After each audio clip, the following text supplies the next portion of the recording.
Chapter 15, Swimming with Sprites. The river rippled slightly and then flowed on like nothing had happened.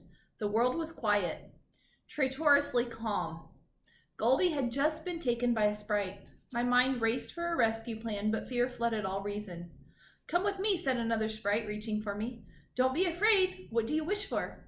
"I want my friend back, you monster." I grabbed some rocks and threw them at the sprite, but she easily dodged them. I could still see Goldie struggling amidst a swirl of translucent fins going deeper and deeper. Without a thought, I dove in after her. The icy water shocked me, and then I was surrounded by sprites. "Take my hand," they sang. "Anything you wish." I took a breath and plunged deeper. The sprites swirled around me, reaching for me, but they couldn't touch me unless I touched them first. "Come with us," they chanted. "We will give you your heart's desire." Heart's desire, heart's desire, heart's desire. Their words echoed like shouts in a cave, pummeling my ears, piercing my heart. Granny. I wanted Granny to live. No, focus, Red. I wanted Goldie. I grabbed a handful of her curls, and her captor reared and hissed, baring mossy teeth. "Let's go! Let go! She's mine!" the sprite thrashed and pulled Goldie deeper, taking me with her. I kicked and punched, and in all my flailing, I touched the sprite's hand. She grinned malevolently and clapped her cold, webbed fingers around my wrist. "Now you belong to us." Their voices echoed in the water, seeping into me. They burrowed into the very depths of my soul. We hit the bottom of the riverbed. My red cloak billowed around me like red wings. I wished I could fly away. The cloak brushed against my captor. She screamed and released me. When the cloak had touched her, black blood seeped from her pale skin, clouding the water. The sprite gnashed her green teeth. She still had Goldie. I pushed forward and I thrashed my cloak at her other arm. She screamed again. The other sprites swirled around us, all hissing and shrieking, but they didn't dare come close. I gripped Goldie's curls in one hand and pushed off the bottom of the river towards the surface. It was so far away. My lungs burned and sparks of white appeared in the corners of my eyes. I'd never make it. Goldie's weight was too much and my cloak dragged behind me, further weighing me down, of course. The very thing that had saved us would now bring us our demise. Something swam toward me. I thought it was another sprite, but it was too dark, all except for the teeth.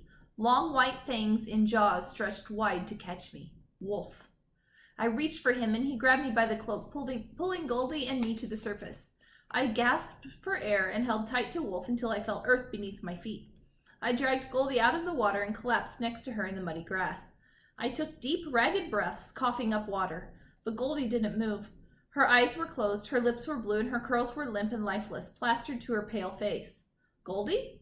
I shook her a little, but she still didn't move. "Goldie!" I shook her harder. I smacked her face. Still nothing.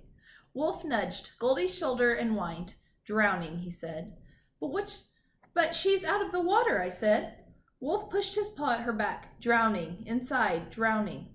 And Wolf showed me an image of water filling up a skin, dry on the outside but wet on the inside.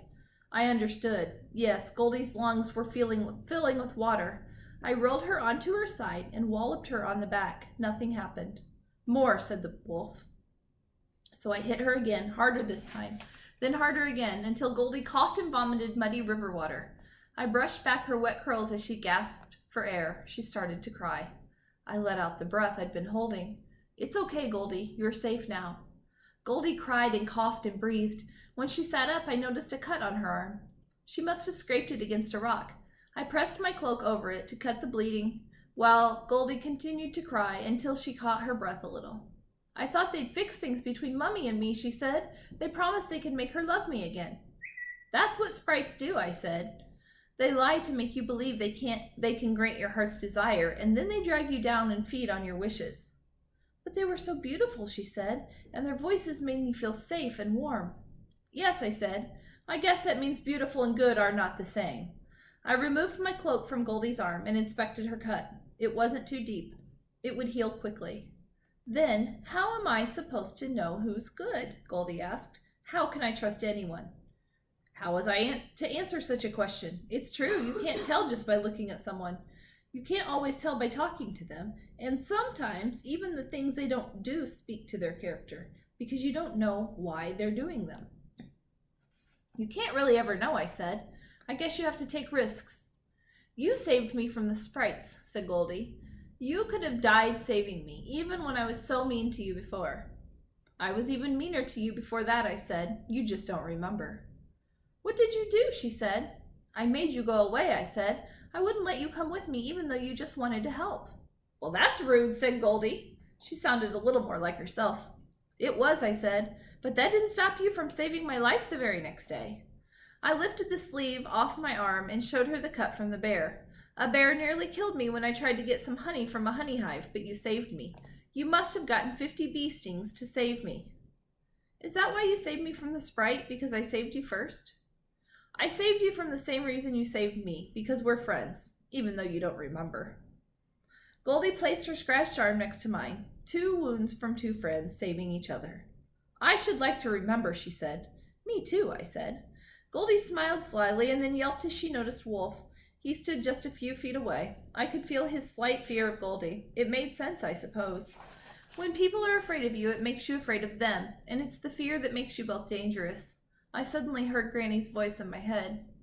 Don't be afraid, Red. Don't be afraid, I said. Wolf saved us both. We might have drowned without his help.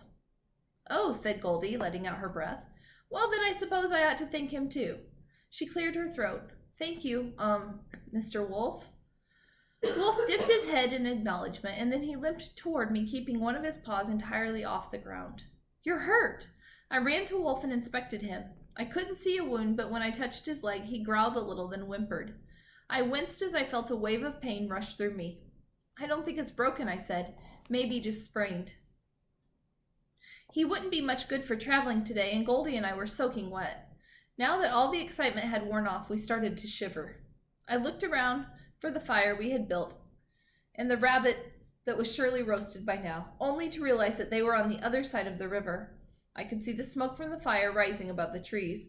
We'd have to gather breakfast all over again, though Wolf wouldn't be going on any hunts. Let's build a fire, I said. We can hang our clothes from the branches to dry. I built another fire near the place Wolf was resting.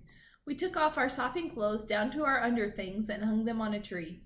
I'm hungry, said Goldie. I wish we'd caught some fish while we were in the river. We still can, I said. What about the sprites, Goldie said. You can't go in the water. I won't. I have an idea. Granny had a spell to make the fish jump right out of the water. I'd never tried it before. I always worried I would give myself fins or get swallowed by a fish, but I was feeling bold for the moment. I ran with wolves. I just escaped sprites. I could certainly catch a little fish. I walked to the bank, not too close, but just enough to see a few fish dart by. Fishing spell. Come, little fish, jump on my dish. Swim to shore, jump and soar. Come, let us meet, and then I will eat. A fish suddenly shot up out of the water. I got one, I started to shout. But I only got out I got before the fish plunged right into my mouth, all too eager to become my breakfast. I yanked the fish out and spat and sputtered. Goldie keeled over laughing until another fish shot out of the water and landed on her head, slapping and spraying her with wet fins. Oh, ew, gross, get it off me. Catch it, Goldie, I shouted. The fish fell to the ground and Goldie pounced on it like a kitten. I got it. Oh, gross, these things are slimy. The fish flopped and slipped from her hands. Meanwhile, 2 more fish had soared from the river and rained down on the bank. At the end of it, we had 6 fish. A feast. Provided by magic that didn't cause anything to break or catch fire. We huddled by the fire and told stories as we gobbled up the fish. Goldie told a story about 3 pigs and a wolf that blew down all their houses, except for the one made of bricks. Wolf found this story quite amusing. He thought the wolf was the hero of the tale.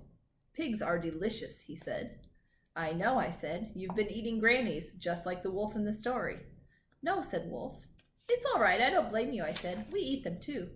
No pigs, said Wolf. And I realized he was trying to tell me that he had not eaten Granny's pigs. But they're gone, I said, and you're always near Granny's house. No pigs, Wolf insisted, and he tried to send me an image of something to help explain, but it was hazy and difficult to make out. It didn't matter. They were only pigs. We would have turned them into bacon and ham eventually, so it seemed unfair to begrudge a wild beast of his own bacon and ham. As long as the beast didn't come to eat us, there was no reason to worry. Wolf, exhausted from his rescue and injury, curled up and fell asleep.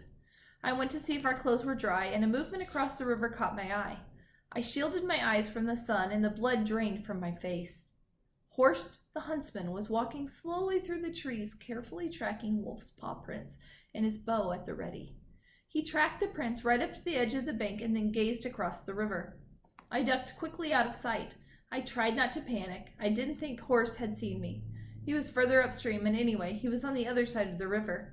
He had no way of coming over here unless he wanted to swim, which he wouldn't do if he knew anything about sprites. But none of that stopped Horst. He stood behind the tall tree near the bank, and with one great heave pushed it over.